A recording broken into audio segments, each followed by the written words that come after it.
one of the most important secret ingredients that you and I need to be able to ask Allah successfully whatever we want. And we all have things we want. And those are secrets between us and Allah. But if you're really going to be able to ask in a way that you're truly hopeful that Allah Azza wa Jal will respond to what you're asking for, there are some things that have to be in place. And one of the most important things that the Quran keeps highlighting that has to be in place is that you and I have to ask Allah to forgive us first. You have to ask Him to forgive us first. Before you ask Him anything else that you want or I want, we need to be able to genuinely ask Allah to forgive us. And I'm saying today, people ask, which dua can I make for forgiveness? Or what are the best words I can say for this dua? Or, people have duas for separate occasions. So when a woman is expecting, she'll email me or she'll come up to me and say, look, I'm going to have a baby. Which dua can I make right now? Or somebody will say, I'm going for a job interview. Which dua can I make right now? Right? There's always this, give me the special dua for the special occasion. Let me tell you, those words are important because they're sacred and they're revealed. But the dua for all occasions is actually seeking Allah's forgiveness. The dua to open up all of your problems, get rid of all of your problems. The one dua that takes care of everything is genuinely seeking Allah's forgiveness. Nuh alayhi salam invites his people, for over 9 centuries. He's doing constant da'wah to them. And at the end of that career, he looks back and he summarizes the message that he was trying to give them. Of course, he didn't have one speech with them. He didn't talk to them once or twice. Laylan wa nahara, da'awtu qawmi laylan wa nahara. Night and day. He didn't even take nights off. He's constantly inviting them.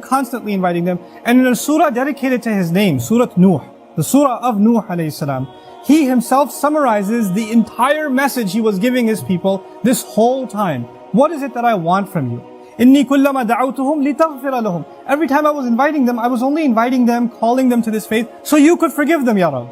So you could forgive them. And then literally he says, here's how I invited them. This is what I exactly said to them over and over and over again. Qult, I said, istaghfiru rabbakum. Seek forgiveness of your master.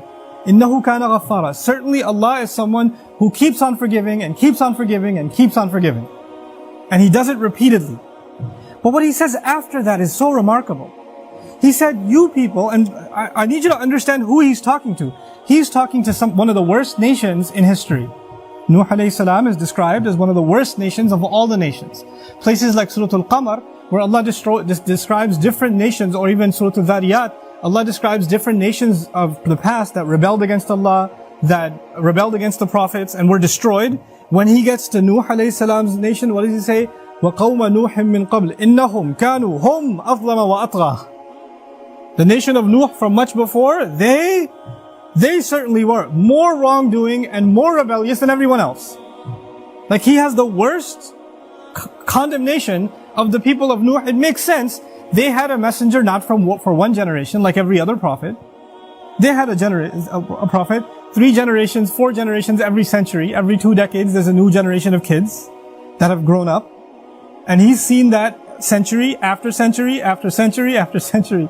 He's seen 40, 50 generations of people. And they've all rejected Him. And He's making the same invitation to all of them. So the reason I brought this up is for a purpose. He's talking to very, very bad people. He's talking to the worst of the worst. What offer does He make to them? He says, istaghfiru rabbakum. Seek forgiveness of your master.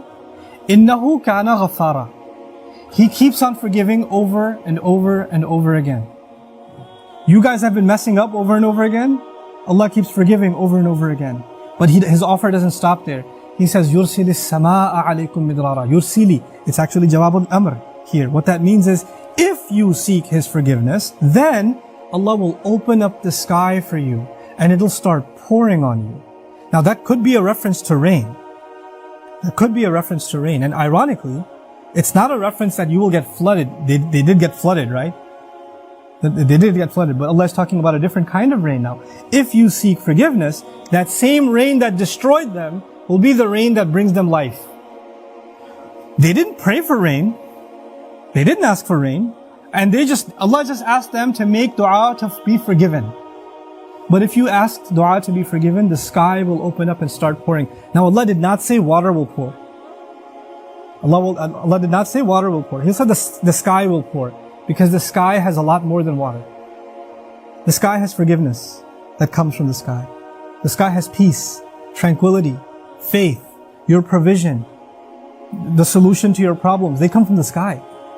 He will open the floodgates, and everything held from the treasures of Allah that you haven't been getting because you haven't been seeking forgiveness is going to open up. Just ask for forgiveness. You're asking to solve problem A, problem B, problem C. There are problems you don't even know you have. Allah knows that you have them. If you and I just became genuine people of seeking forgiveness, then those problems will start getting solved by divine intervention. يُرْسِلِ السَّمَاءَ عَلَيْكُمْ مِدْرَارًا. And that's not even enough. You're asking forgiveness for who? Yourself. اسْتَغْفِرُوا رَبَّكُمْ is seek forgiveness for yourself. He says, وَيُمْدِدْكُمْ بِأَمْوَالٍ وَبَنِينَ. And He will extend you by giving you money and giving you children. He will further your good legacy with money and kids. It's not even money that will lead you away from Allah, because it's in the context of you seeking forgiveness. He'll give you good money that will lead to you doing more good and benefit you in this worldly sense and in the akhirah sense. And He'll give you good children that will give you goodness while they're alive. They will respect you, show you love, obey you, make you proud. They will give you happiness when they're alive. And even when you're gone, they'll continue to do good deeds that become a continuous investment for you after you're in your grave. Allah will give you all of these things. By the way, this is the same two words, money and children. Later on, وَإِنَّهُمْ عَصَوْنِي وَاتَّبَعُوا مَنْ لَمْ يَزِدْهُ مَالُهُ وَوَلَدُهُ إِلَّا خَسَارًا. They disobeyed me, and they only followed the people whose money and his kids do nothing but cause them more loss. Money and kids are a means of loss. But when money and kids come from Allah, after you seek forgiveness, they become gain. See, it's the same money and kids.